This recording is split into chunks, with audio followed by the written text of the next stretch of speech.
सरकार का जिक्र बार बार कर ही देते हैं हम अपनी रिपोर्ट में, लेकिन सरकार के समानांतर सरकार के भीतर की एक सरकार भी होती है। इसका जिक्र कभी सुना है आपने?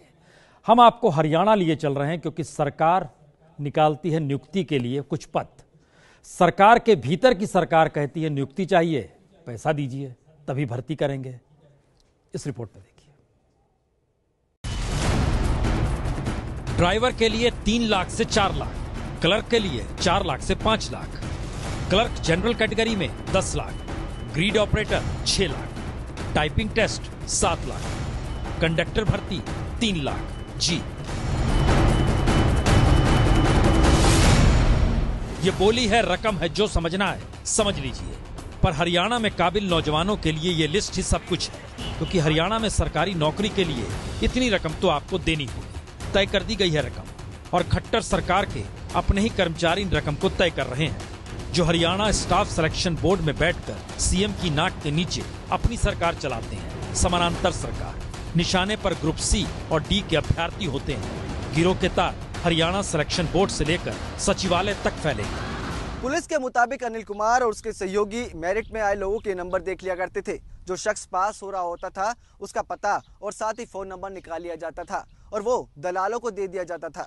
दलाल उस शख्स को फोन करते और ये कहते कि अगर आपको नौकरी चाहिए तो आपको पैसे देने पड़ेंगे। ऐसी एवज में वो लाखों रुपए की डिमांड किया करते थे। और इस मामले में पुलिस ने हालांकि 8 लोगों को गिरफ्तार किया है, जिसमें पहला नाम अनिल कुमार का है, जो बोर्ड में स्थापना शाखा में सहायक की भूमिका में था।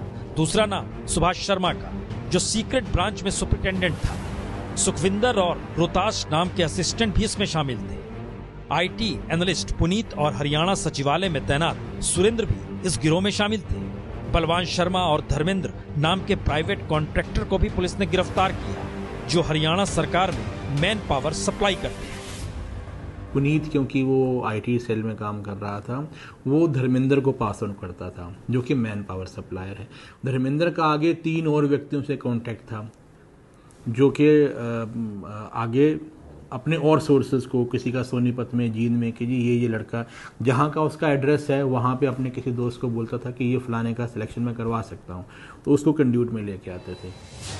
तो हर कोई सरकार से जुड़ा रहा, हर कोई सरकार के नीचे अपनी सरकार चलाता रहा, हर कोई नौकरी बेचने की स्थिति में था।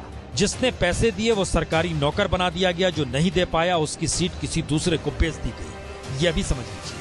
हमारे इंटरव्यू गलत रोल नंबर पर हमारा इंटरव्यू पहले उसी गलत रोल नंबर पर हमारा थंब इम्प्रेशन और सिग्नेचर करवाते हैं। जी, धांधली बिल्कुल की गई। हमारे रोल नंबर की जगह किसी और रोल नंबर का डाटा सारा इनके सिस्टम में है, किसी और स्टूडेंट का। हमारे रोल नंबर पे कोई और स्टूडेंट को बुलाया गया था। तो मैंने पैसे नहीं दिए, इसलिए मैं उस टेस्ट में फेल कर दिया गया। मैं वहीं बैठा था और मैं जिन्होंने पैसे दिए उन मेंबरों को पास कर रहे थे। सब कुछ सामने है और सरकार के पास कहने के लिए वही रटा रटाया बयान है। दोषियों को बख्शा नहीं जाएगा। यानी इस सवाल का जवाब किसी के पास नहीं कि सरकार के भीतर कैसे सरकार चलती है, और सरकार चलाने वाले ही जब नौकरियां बेच रहे हैं तो फिर कौन सी कमेटी बैठेगी और किसे नहीं बख्शा जाएगा। फिलहाल पुलिस का कहना है कि आने वाले समय में कुछ और गिरफ्तारियां भी संभव हो सकती है।